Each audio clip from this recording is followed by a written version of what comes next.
Hello everyone, कैसे हो आप सभी। आशा करते हैं आप सभी अच्छे हो, अगर अपनी तैयारी अच्छे से कर रहे होगे। आज के इस वीडियो में हम देखने वाले हैं यूपी होम गार्ड के लिए इंपॉर्टेंट जीके जीएस के क्वेश्चंस को। तो साथियों, इस वीडियो को पूरा अंत तक देखिएगा। चलिए स्टार्ट करते हैं। सारे ही प्रश्न आपके प्रीवियस ईयर के प्रश्न है, तो इसलिए इसे बहुत ही ध्यान से देखिएगा, क्योंकि आपके प्रीवियस ईयर के प्रश्न जो है साथियों 70 से 75% आपके सारे प्रीवियस ईयर क्वेश्चन से ही पूछे जाते हैं, बाकी करंट अफेयर से पूछे जाते हैं। तो याद रखिएगा, बहुत ही इंपॉर्टेंट क्वेश्चन है। चलिए स्टार्ट करते हैं। हमारा पहला प्रश्न हो जाएगा साथियों, कावेरी नदी किस सागर या खाड़ी में गिरती है। तो याद रख लीजिएगा साथियों, कावेरी नदी जो है यह बंगाल की खाड़ी में गिरती है। ऑप्शन नंबर का बी यहाँ पर बंगाल की खाड़ी में गिरती है। ऑप्शन नंबर का बी इस क्वेश्चन का बिल्कुल राइट आंसर हो जाएगा। अगला प्रश्न है हमारा, मांजुली द्वीप किस नदी पर स्थित है, जो विश्व का सबसे बड़ा नदी द्वीप है। तो याद रख लीजिएगा साथियों, मांजुली द्वीप जो है किस नदी पर स्थित है। तो आपका राइट आंसर हो जाएगा ऑप्शन नंबर का सी, यानी कि ब्रह्मपुत्र नदी पर। ऑप्शन नंबर सी इस क्वेश्चन का बिल्कुल राइट आंसर हो जाएगा। अगला प्रश्न है हमारा जो है, बांग्लादेश में ब्रह्मपुत्र नदी को किस नाम से जाना जाता है। साथियों, बांग्लादेश में ब्रह्मपुत्र नदी को किस नाम से जाना जाता है। तो आपका राइट आंसर हो जाएगा जमुना के नाम से। साथियों याद रख लीजिएगा, ऑप्शन नंबर का सी, यहाँ पर जमुना के नाम से जाना जाता है बांग्लादेश में ब्रह्मपुत्र नदी को। अगला प्रश्न हो जाएगा हमारा, ध्यान से देखिएगा, अमरकंटक के पठार से कितनी प्रमुख नदियों का उद्गम होता है। तो साथियों याद रख लीजिएगा, यह जो है 3 नदियों का जो है उद्गम होता है। ऑप्शन नंबर का बी यहाँ पर इस क्वेश्चन का राइट आंसर, ऑप्शन नंबर का बी यानी कि 3 राइट आंसर हो जाएगा। अगला प्रश्न है हमारा, विश्व का सबसे बड़ा नदी द्वीप कौन सा है। तो विश्व का सबसे बड़ा नदी द्वीप मांजुली द्वीप है, जो कि मैंने आपको पहले भी बताया, तो इसे आप अच्छे से याद रख लीजिएगा। ये क्वेश्चन आपके एग्जाम में पूछा जा सकता है।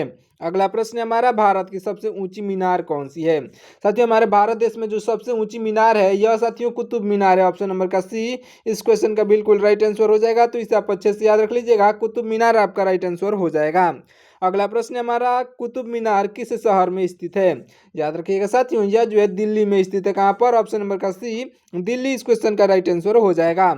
अगला प्रश्न है हमारा, कुतुब मीनार को जो है यूनेस्को द्वारा विश्व धरोहर स्थल कब घोषित किया गया था। ये इंपॉर्टेंट क्वेश्चन है साथियों, कब घोषित किया गया था आप कमेंट करके बताइए। अगर आपको मालूम हो तो मैं आपको बता दूं साथियों, कुतुब मीनार को जो है यूनेस्को द्वारा विश्व धरोहर स्थल जो है यह साथियों जो है आपका घोषित किया गया था। कब। तो घोषित किया गया साथियों, घोषित किया गया था 1993 में। ऑप्शन नंबर का बी 1993 इस क्वेश्चन का बिल्कुल राइट आंसर हो जाएगा, याद रखिएगा।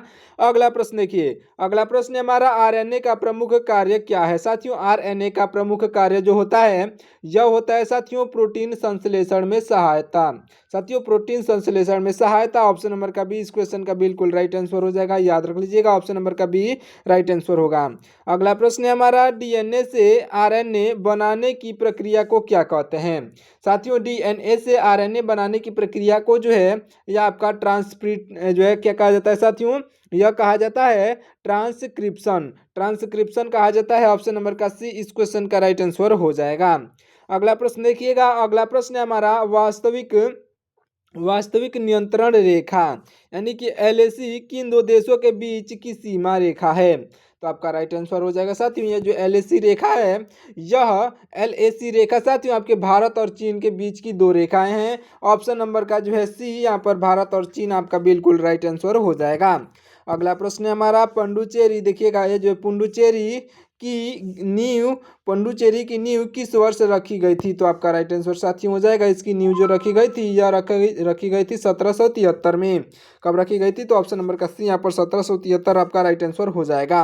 अगला प्रश्न है हमारा, यह जो है अगला प्रश्न है कि अलीवाल का युद्ध जो है किस वर्ष लड़ा गया था। साथियों, अलीवाल का युद्ध जो लड़ा गया था यह युद्ध लड़ा गया था 1846 में, याद रख लीजिएगा। ऑप्शन नंबर बी पर 1846 दिया गया है, जो कि इस क्वेश्चन का राइट आंसर हो जाएगा। अगला प्रश्न हो जाएगा हमारा, प्लासी के युद्ध में यानी कि जो 1757 में हुआ था, प्लासी के युद्ध के बाद यह जो है सिराजुद्दौला के स्थान पर बंगाल का नवाब किसे बनाया गया था।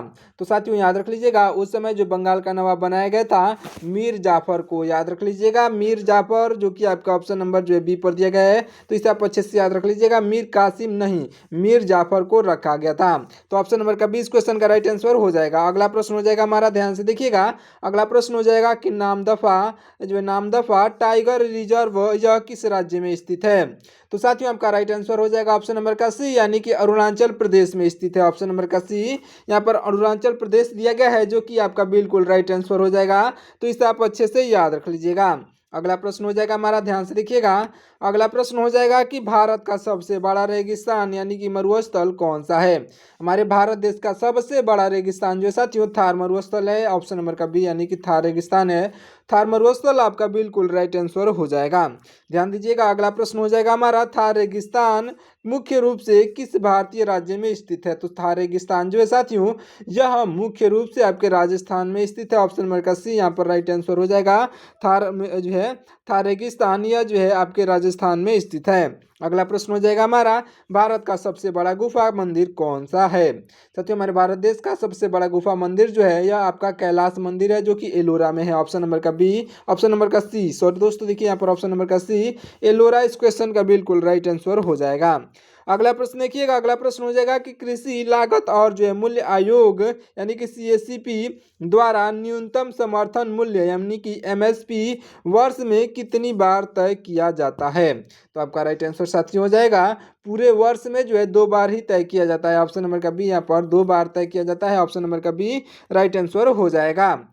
अगला प्रश्न देखिएगा, अगला प्रश्न है कि कृषि लागत और मूल्य आयोग का मुख्यालय कहाँ स्थित है। साथियों कृषि लागत और मूल्य आयोग का जो है मुख्यालय जो स्थित है साथियों यह स्थित है नई दिल्ली में। कहाँ पर, ऑप्शन नंबर का सी यहाँ पर नई दिल्ली दिया गया है, जो कि आपका बिल्कुल राइट आंसर हो जाएगा।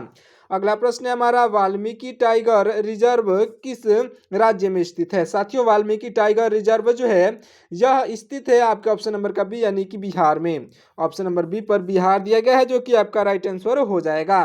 देखिएगा अगले प्रश्न को, अगला प्रश्न हो जाएगा हमारा, भारत का सबसे दक्षिणी बिंदु यानी कि इंदिरा पॉइंट जो जिसे हम लोग कहते हैं, यह जो है इंदिरा पॉइंट किस अक्षांश पर स्थित है। तो याद रख लीजिएगा साथियों, यह जो स्थित है आपका ऑप्शन नंबर का सी, यानी कि 6 डिग्री 45 मिनट उत्तर में स्थित है। आपका 6 डिग्री 45 मिनट उत्तर, आपका ऑप्शन नंबर का सी जो आपका बिल्कुल राइट आंसर हो जाएगा। तो इसे आप अच्छे से याद रखिएगा। अगला प्रश्न देखिए, अगला प्रश्न हमारा, पन्ना बाघ संरक्षित क्षेत्र यह किस राज्य में है। तो याद रख लीजिएगा साथियों, यह जो है यह है आपके ऑप्शन नंबर का बी, यानी कि मध्य प्रदेश राज्य में। ऑप्शन नंबर जो है बी पर दिया गया है मध्य प्रदेश, इस क्वेश्चन का बिल्कुल राइट आंसर हो जाएगा। तो इसे आप अच्छे से याद रखिएगा। अगला प्रश्न है हमारा, भारत में विश्व का सबसे बड़ा जो है थोरियम भंडार किस राज्य में पाया जाता है। तो भारत में विश्व का सबसे बड़ा थोरियम भंडार जो पाया जाता है साथियों यह पाया जाता है केरल में। ऑप्शन नंबर का डी यहाँ पर केरल इस क्वेश्चन का बिल्कुल राइट आंसर हो जाएगा। अगर आपको ये वीडियो पसंद आ रही हो तो इस वीडियो को लाइक करके और चैनल को सब्सक्राइब कर लीजिएगा, क्योंकि साथियों सारे ही प्रीवियस ईयर के क्वेश्चन एक साथ ढूंढ के लाने में बहुत ही मेहनत लगता है। तो आप हमारे चैनल को सब्सक्राइब करके और साथ ही साथ वीडियो को लाइक जरूर से कर दीजिएगा।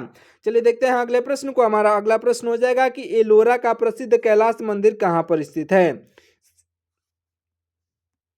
देखिए यह जो है एलोरा का प्रसिद्ध कैलाश मंदिर जो है यह स्थित है साथियों महाराष्ट्र में। ऑप्शन नंबर का सी यहाँ पर महाराष्ट्र आपका बिल्कुल राइट आंसर हो जाएगा। तो इसे आप अच्छे से याद रखेंगे। देखिए अगले प्रश्न को, अगला प्रश्न हो जाएगा हमारा, एलोरा के कैलाश मंदिर का निर्माण किस वंश के शासकों द्वारा कराया गया था। तो याद रख लीजिएगा साथियों, यह जो है राष्ट्रकूट वंश द्वारा कराया गया था। राष्ट्रकूट वंश जो कि आपका ऑप्शन नंबर बी पर दिया गया है, जो कि आपका राइट आंसर हो जाएगा। इसे आप अच्छे से याद रखिएगा। अगला प्रश्न हो जाएगा हमारा, भारत की सबसे बड़ी मस्जिद कौन सी है। साथियों हमारे भारत देश की सबसे बड़ी मस्जिद जो है जमा मस्जिद है, जो कि दिल्ली में स्थित है। ऑप्शन नंबर का जो है बी यहाँ पर भारत की सबसे बड़ी मस्जिद जमा मस्जिद है, जो कि दिल्ली में स्थित है। इसे आप अच्छे से याद रखिएगा। अगला प्रश्न है हमारा, जो है मरुभूमि विकास कार्यक्रम जो है मरुभूमि विकास कार्यक्रम की शुरुआत कब हुई थी। आपका राइट आंसर साथियों हो जाएगा, इसकी शुरुआत जो हुई थी यह हुई थी 1977 से 78 के बीच में। याद रख लीजिएगा ऑप्शन नंबर का बी यहाँ पर 1977 से 78 के बीच में हुई थी। ऑप्शन नंबर का बी इस क्वेश्चन का बिल्कुल राइट आंसर हो जाएगा। अगला प्रश्न देखिएगा, हमारा अगला प्रश्न हो जाएगा, ध्यान से देखिएगा। अगला प्रश्न है कि किस इतिहासकार ने द्वैध शासन को जो है डाकुओं का राज्य कहा था? तो आपका राइट आंसर हो जाएंगे साथियों यह इतिहासकार के एम पडिक्कर जो कि आपका ऑप्शन नंबर बी पर दिए गए हैं, राइट आंसर हो जाएंगे। देखिए अगले प्रश्न को ध्यान से देखिएगा। अगला प्रश्न हो जाएगा हमारा, भारत का देशांतर विस्तार लगभग कितना है? तो हमारे भारत देश का देशांतर विस्तार जो है साथियों लगभग 68 डिग्री 60 मिनट से लेकर के 97 डिग्री 25 मिनट पूर्व की ओर है। याद रख लीजिएगा, जो कि आपका राइट आंसर जो है यह आपके ऑप्शन नंबर बी पर दिया गया है। 68 डिग्री 7 मिनट से लेकर के 97 डिग्री 25 मिनट तक दिया गया है पूर्व, जो कि आपका ऑप्शन नंबर जो है बी पर दिया गया है। तो इस क्वेश्चन का राइट आंसर आपका ऑप्शन नंबर का बी हो जाएगा। देखिएगा अगले प्रश्न को, हमारा अगला प्रश्न हो जाएगा कि इलाहाबाद संधि जो कि 1765 के बाद रॉबर्ट क्लाइव ने जो है मुर्शिदाबाद में जो कि बंगाल में वहाँ पर कराया था का उप दीवान किसे बनाया गया? तो आपका राइट आंसर साथियों हो जाएगा ऑप्शन नंबर का सी, यानी कि मोहम्मद रजा खान को बनाया गया था। साथियों Mohammad Raza Khan option number C पर दिए गए हैं, तो आपके राइट आंसर ऑप्शन नंबर के सी हो जाएंगे। अगला प्रश्न है हमारा, रॉबर्ट क्लाइव ने बिहार का नवाब दीवान यानी कि उप दीवान किसे नियुक्त किया था? साथियों ये इतिहास का क्वेश्चन बहुत ही इंपॉर्टेंट है, तो इसे आप अच्छे से याद रख लीजिएगा। यह हो जाएंगे आपके राइट आंसर ऑप्शन नंबर के बी, यानी कि राजा सिताभ राय। आपके ऑप्शन नंबर जो है बी पर दिए गए हैं राजा सिताभ राय, जो कि इस क्वेश्चन के राइट आंसर हो जाएंगे। अगला प्रश्न हो जाएगा हमारा, ध्यान से देखिएगा। अगला प्रश्न हो जाएगा कि हिमालय पर्वत श्रृंखला का आकार किसके समान है? साथियों हिमालय पर्वत श्रृंखला का आकार जो है यह है आपके ऑप्शन नंबर का बी, यानी कि तलवार के आकार का है। साथियों ऑप्शन नंबर का बी यहाँ पर तलवार के आकार का दिया गया है, तो ऑप्शन नंबर का बी इस क्वेश्चन का बिल्कुल राइट आंसर हो जाएगा। इसे आप अच्छे से याद रखिएगा। अगला प्रश्न हो जाएगा हमारा, जामा मस्जिद कहाँ पर स्थित है? साथियों जामा मस्जिद स्थित है नई दिल्ली में। इसको मैंने आपको पहले ही बताया था, तो याद रख लीजिएगा जामा मस्जिद जो है नई दिल्ली में स्थित है। अगर आपको किसी भी क्वेश्चन का राइट आंसर पहले से याद आ रहा है तो आप उसे कमेंट करके बताते हुए चलिएगा। अगर आप एक बार कमेंट करके बता देते हैं तो आपको हमेशा और हमेशा के लिए याद हो जाएगा, तो आप कमेंट करके जरूर से बताइएगा। देखिए अगले प्रश्न को, हमारा अगला प्रश्न हो जाएगा कि भारत की सबसे ऊंची पर्वत चोटी कौन सी है? हमारे भारत देश में की सबसे ऊंची पर्वत चोटी, केवल हमारे भारत देश की बात की जा रही है, तो यह जो है गार्डविन स्टीन, जिसे हम लोग केटू के नाम से भी जानते हैं, ऑप्शन नंबर का सी इस क्वेश्चन का बिल्कुल राइट आंसर हो जाएगा। याद रखिएगा। देखिए यह जो है गार्डविन अस्टीन को जो है अन्य किस नाम से जाना जाता है? तो याद रखिएगा, मैंने आपको पहले ही बताया जिसे हम लोग केटू के नाम से जानते हैं, तो ऑप्शन नंबर का सी ऑप्शन नंबर का बी इस क्वेश्चन का राइट आंसर हो जाएगा, केटू के नाम से जानते हैं। देखिए अगले प्रश्न को देखते हैं। हमारा अगला प्रश्न हो जाएगा कि स्वर्ण मंदिर यानी कि गोल्डन टेम्पल जो है किस धर्म से संबंधित है? साथियों स्वर्ण मंदिर जो है यह संबंधित है साथियों सिख धर्म से। ऑप्शन नंबर का जो है ऑप्शन नंबर का सी यहाँ पर सिख धर्म दिया गया है, जो कि आपका बिल्कुल राइट आंसर हो जाएगा। अगला प्रश्न देखिएगा।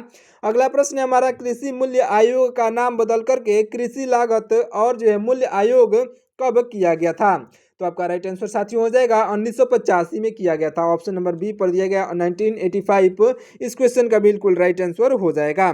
देखिए अगले प्रश्न को, हमारा अगला प्रश्न हो जाएगा कि हिमालय पर्वत श्रृंखला किस प्रकार का पर्वतमाला का उदाहरण है?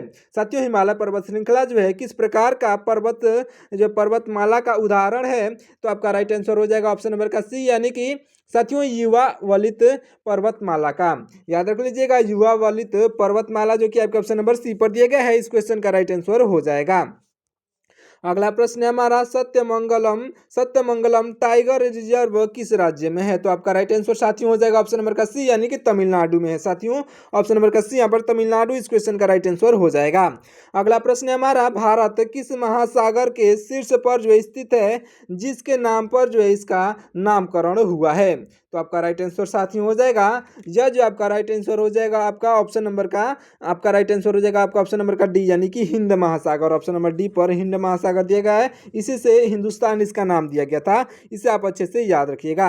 अगला प्रश्न देखिए, हमारा अगला प्रश्न हो जाएगा साथियों, डोकलाम सीमा विवाद जो है किन 3 देशों के बीच है? तो साथियों याद रख लीजिएगा, यह विवाद है आपके भारत, भूटान और चीन के बीच। ऑप्शन नंबर का सी यहाँ पर भारत, भूटान और जो है चीन आपका बिल्कुल राइट आंसर हो जाएगा। अगला प्रश्न है हमारा, ध्यान से देखिए। अगला प्रश्न है कि शिवालिक या फिर इंडो ब्रह्मा नदी के अपवाह तंत्र का जो है विभाजन किस युग में हुआ है? आपका राइट आंसर साथियों हो जाएगा, इसका विभाजन जो हुआ है यह आपके प्लाइस्टोनिस जो है, आपका ऑप्शन नंबर जो है बी पर दिया गया है, जो कि आपके प्लाइस्टोसिन युग में हुआ है। ऑप्शन नंबर का बी यहाँ पर आपका बिल्कुल राइट आंसर हो जाएगा, तो इसे भी आप अच्छे से याद रख लीजिएगा। अगला प्रश्न है हमारा, कंचनजंगा पर्वत चोटी की जो है आधिकारिक ऊंचाई कितनी है? साथियों, कंचनजंगा पर्वत चोटी की आधिकारिक ऊंचाई जो है यह हो जाएगी आपका राइट आंसर ऑप्शन नंबर का बी, यानी कि 8,586 मीटर। याद रख लीजिएगा, 8,586 मीटर जो है कंचनजंगा पर्वत की चोटी की आधिकारिक ऊंचाई है। तो इसे आप अच्छे से याद रख लीजिएगा, 8,586 मीटर आपका राइट आंसर हो जाएगा। अगला प्रश्न है हमारा, भारत का सबसे बड़ा डेल्टा कौन सा है? साथियों, हमारे भारत देश का सबसे बड़ा डेल्टा जो है यह आपका सुंदरवन डेल्टा है। इसे आप अच्छे से याद रख लीजिएगा, ऑप्शन नंबर सी पर दिया गया है सुंदरवन डेल्टा। इस क्वेश्चन का बिल्कुल राइट आंसर हो जाएगा। देखिए अगले प्रश्न को, हमारा अगला प्रश्न है कि गार्डविन आइंस्टीन पर्वत चोटी जो कि केटू के नाम से जाना जाता है कहाँ पर स्थित है? साथियों, यह जो है केटू जो स्थित है, साथियों यह स्थित है आपके पाकिस्तान में अधिकृत कश्मीर में, यानी कि पाकिस्तान और कश्मीर के बीच में स्थित है। ऑप्शन नंबर का सी यहाँ पर आपका राइट आंसर हो जाएगा। देखिए अगले प्रश्न को, अगला प्रश्न हो जाएगा कि अजंता की गुफाएं कहाँ पर स्थित हैं? साथियों, अजंता की गुफाएं जो हैं, यह अजंता की गुफाएं महाराष्ट्र राज्य में स्थित है। ऑप्शन नंबर डी पर महाराष्ट्र दिया गया है, राइट आंसर हो जाएगा। अगला प्रश्न है हमारा, मोहिनीअट्टम नृत्य किस राज्य के विकसित हुआ था? मोहिनीअट्टम नृत्य किस राज्य में विकसित हुआ था? तो आपका राइट आंसर हो जाएगा साथियों केरल में। ऑप्शन नंबर का बी यहाँ पर केरल इस क्वेश्चन का राइट आंसर हो जाएगा। अगला प्रश्न है हमारा, ध्यान से देखिएगा, रामकृष्ण मिशन की स्थापना किसने की थी? साथियों, रामकृष्ण मिशन की स्थापना जो है स्वामी विवेकानंद ने की थी, जो कि आपके ऑप्शन नंबर सी पर दिए गए हैं। स्वामी विवेकानंद आपके राइट आंसर हो जाएंगे। अगला प्रश्न है हमारा, शारदा अधिनियम जो कि 1929 में पारित हुआ था किससे संबंधित था? साथियों, शारदा अधिनियम जो बनाया गया था यानी कि पारित हुआ था 1929 में, यह किससे संबंधित था? तो आपका राइट आंसर हो जाएगा ऑप्शन नंबर का सी, यानी कि बाल विवाह से संबंधित था। ऑप्शन नंबर का सी यहाँ पर जो है बाल विवाह, इस क्वेश्चन का राइट आंसर हो जाएगा। अगला प्रश्न देखिएगा ध्यान से, हमारा अगला प्रश्न हो जाएगा, यह जो है वाडियार वंश का शासक, वाडियार वंश का शासन किस स्थान पर था? आपका राइट आंसर साथियों हो जाएगा, इसका शासन जो था मैसूर में। ऑप्शन नंबर का बी यहाँ पर मैसूर इस क्वेश्चन का राइट आंसर हो जाएगा।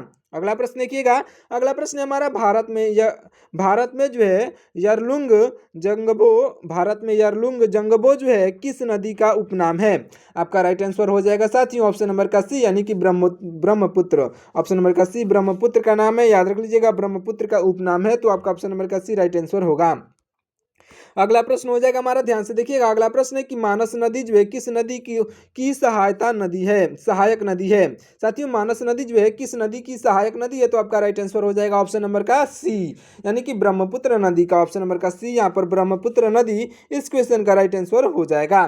देखिए अगले प्रश्न को, हमारा अगला प्रश्न हो जाएगा कि सुंदरवन डेल्टा मुख्य रूप से जो है किन नदियों द्वारा बनाया गया था या फिर बनाया गया है? याद रख लीजिएगा साथियों, सुंदरवन डेल्टा जो है मुख्य रूप से किन किन नदियों द्वारा बनाया गया है? तो आपका राइट आंसर हो जाएगा ऑप्शन नंबर का बी, यानी कि जो है गंगा और ब्रह्मपुत्र नदी से बनाया गया है। साथियों, गंगा और ब्रह्मपुत्र नदी जो कि आपका ऑप्शन नंबर बी पर दिए गए हैं, जो कि आपका राइट आंसर हो जाएगा। तो इसे आप अच्छे से याद रखिएगा। देखिए अगले प्रश्न को, अगला प्रश्न हो जाएगा हमारा, क्षेत्रफल के अनुसार भारत का सबसे अधिक वनों वाला राज्य कौन सा है? तो सबसे अधिक वन वाला राज्य साथियों सुंदर जो है यह राज्य हो जाएगा आपका राइट आंसर ऑप्शन नंबर का बी, यानी कि मध्य प्रदेश। साथियों, ऑप्शन नंबर का बी यहाँ पर मध्य प्रदेश इस क्वेश्चन का बिल्कुल राइट आंसर हो जाएगा। तो इसे आप अच्छे से याद रखिएगा। बढ़ते हैं अगले प्रश्न की ओर, ध्यान से देखिएगा, हमारा अगला प्रश्न हो जाएगा, यह जो है प्रतिशत के हिसाब से भारत का सबसे अधिक वनों वाला राज्य कौन सा है? साथियों, यहाँ पर परसेंटेज के हिसाब से पूछा गया है। तो आपका राइट आंसर हो जाएगा ऑप्शन नंबर का बी, यानी कि मिजोरम। कौन सा है? तो मिजोरम, जो कि आपका ऑप्शन नंबर बी पर दिया गया है, मिजोरम इस क्वेश्चन का राइट आंसर हो जाएगा। इसे अच्छे से याद रखिएगा। अगला प्रश्न हो जाएगा हमारा, भारत का सबसे प्राचीन वाद्य यंत्र कौन सा है? साथियों, सबसे प्राचीन वाद्य यंत्र की बात की जा रही है, तो इसे आप अच्छे से याद रख लीजिएगा। सबसे प्राचीन वाद्य यंत्र आपका राइट आंसर हो जाएगा ऑप्शन नंबर का सी, यानी कि वीणा है। कौन सा है? तो ऑप्शन नंबर का सी वीणा है, आपका राइट आंसर हो जाएगा। अभी तक आपने हमारे चैनल को सब्सक्राइब नहीं किया तो हमारे चैनल को सब्सक्राइब करके और इस साथ ही साथ इस वीडियो को लाइक जरूर से कर दीजिएगा। बहुत ही मेहनत लगता है साथियों, आपको जो है बस इस वीडियो को एक लाइक करके चैनल को सब्सक्राइब कर लेना है और कमेंट में बताना है कि आपको ये वीडियो कैसा लग रहा है। देखिए अगला प्रश्न हो जाएगा हमारा जो है शैवाल के जो है अध्ययन को क्या कहा जाता है? साथियों, शैवाल के अध्ययन को कहा जाता है साथियों phycology. Phycology option number C पर दिया गया है फाइकोलॉजी, जो कि आपका बिल्कुल राइट आंसर हो जाएगा। अगला प्रश्न है हमारा वसुधरा। वसुधरा जलप्रपात किस नदी पर स्थित है? तो आपका राइट आंसर साथियों हो जाएगा ऑप्शन नंबर का बी, यानी कि अलकनंदा नदी पर। ऑप्शन नंबर का बी यहाँ पर अलकनंदा इस क्वेश्चन का बिल्कुल राइट आंसर हो जाएगा। अगला प्रश्न है हमारा खंडाधारा जलप्रपात जो है किस जिले में स्थित है? साथियों, खंडाधारा जलप्रपात जो है यह स्थित है आपका ऑप्शन नंबर का बी, यानी कि सुंदरगढ़ में। सुंदरगढ़ जो कि आपका ऑप्शन नंबर बी पर दिया गया है, तो यहाँ पर सुंदरगढ़ जिला आपका बिल्कुल राइट आंसर हो जाएगा।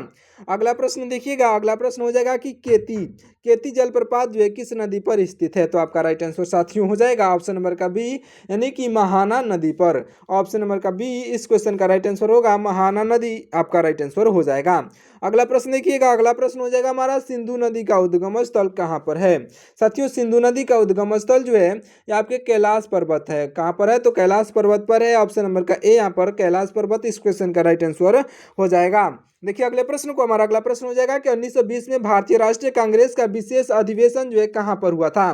तो साथियों, यह जो आपका राइट आंसर हो जाएगा 1920 में जो भारतीय कांग्रेस का विशेष अधिवेशन हुआ था, यह हुआ था साथियों कोलकाता में। ऑप्शन नंबर का सी यहाँ पर इस क्वेश्चन का राइट आंसर हो जाएगा कोलकाता। तो आप अच्छे से याद रखिएगा।